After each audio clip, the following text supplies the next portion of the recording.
Sementara itu, menyiasati potongan anggaran daerah dari pemerintah pusat pada 2026 mendatang, Pemkab Muara Enim akan meningkatkan pendapatan asli daerah dengan pajak, retribusi, dan pengelolaan aset daerah.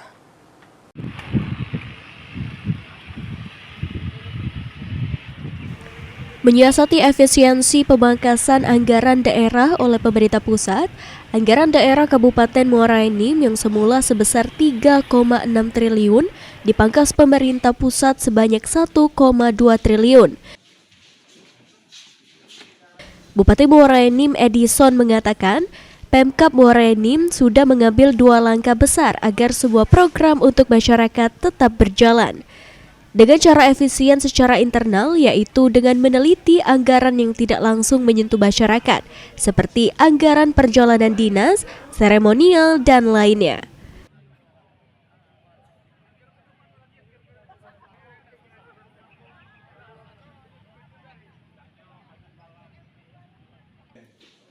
Sementara langkah eksternal dengan cara meningkatkan pendapatan asli daerah seperti pajak, retribusi, pengelolaan aset daerah.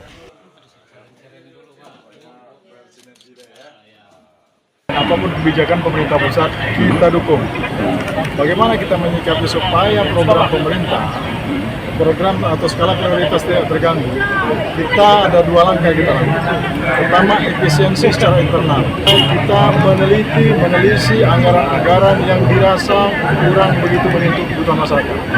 Eksternal bagaimana kita lakukan, yaitu kita bekerjasama dengan pihak-pihak untuk meningkatkan pendapatan asli daerah.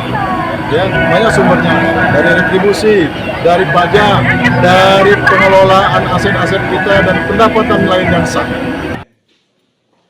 Dengan 2 komponen efisiensi internal dan langkah eksternal yang diambil, akan bisa menjadi langkah untuk tetap menjalankan pembangunan fisik, terutama untuk pembangunan dan kesejahteraan yang menyentuh masyarakat. Mardiansyah, PAL TV.